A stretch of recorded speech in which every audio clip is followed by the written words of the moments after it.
নমস্কার বন্ধুরা, আবারও চলে এলাম একটা নতুন ভিডিও নিয়ে। আজকে বানানো হচ্ছে ঘরোয়া পদ্ধতিতে রসগোল্লা। অনেকদিন ধরে আমার মায়ের কাছে বায়না ধরছিলাম, মা আমাকে রসগোল্লা বানিয়ে খাওয়াবে। তাই মা বললো, আজকে চল তোকে আমি রসগোল্লা বানিয়ে খাওয়াবো। আমার বাপের বাড়ি একটা গরু আছে, তারই দুধের ছানা কাটিয়ে মা রসগোল্লা বানাচ্ছে। তাই মাই সব করছে, আমি জাস্ট একটু চেষ্টা করছিলাম। মা বলে, একটা দেখ, তুই যদি পারিস করবি। চেষ্টা করছিলাম, হচ্ছিল না। মায়েরটাই হচ্ছিল। মায়ের পরে গোল গোল করে নিচে রসগোল্লার আকৃতিতে আমি শুধু জাস্ট করার চেষ্টাই করছি, কিছুই হচ্ছে না। এবার আমি বলে দেখছি কটা হলো।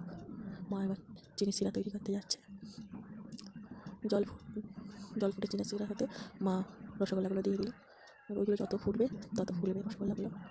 বেশ ভালোই দেখতে লাগছে, খেতেও কিন্তু খুব দুর্দান্ত হয়েছিল, খুব সুন্দর হয়েছিল, পুরোপুরি দোকানের মতো।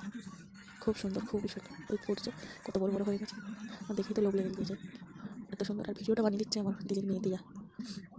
আমি মাকে খালি জিজ্ঞাসা করছি, মা কত লাগবে। মা বলছে, ও বলে তোকে দেবো। মা এবার একটা চামচে দেখছে সে ভেঙে যাচ্ছে কিনা, কিন্তু না, ঠিকঠাকই তো হচ্ছে, খুব সুন্দরই হচ্ছে। আমি তো অপেক্ষায় আছি কখন হবে গরম গরম রসগোল্লা।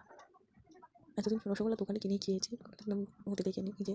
খুবই সুন্দর ফুটছে রসগোল্লাগুলো, খুবই সুন্দর। আমিও অপেক্ষায় আছি, আমাদের মেয়েও অপেক্ষায় আছে কখন রসগোল্লাটা হবে আর আমরা দুইজনে খাবো। খালি মাকে বলছি, মা একটু তাড়াতাড়ি হয় না। দেখ বন্ধুরা, খুব সুন্দর হয়েছে রসগোল্লাটা। মা আবারও চামচটা দেখছে ঠিকঠাক হচ্ছে কিনা।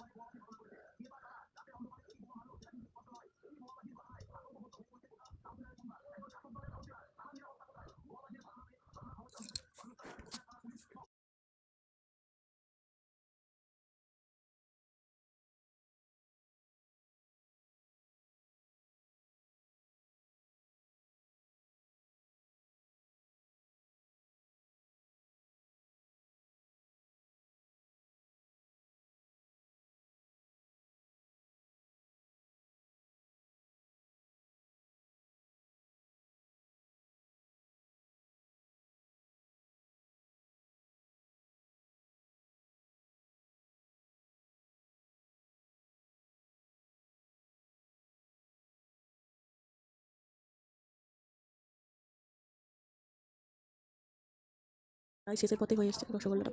দেখো বন্ধুরা, খুব সুন্দর হয়েছে, খেতেও দুর্দান্ত হয়েছিল, খুবই ভালো লেগেছিল। টাটা, ফেরত দেখা হবে আবার কোনো এক নতুন ভিডিও।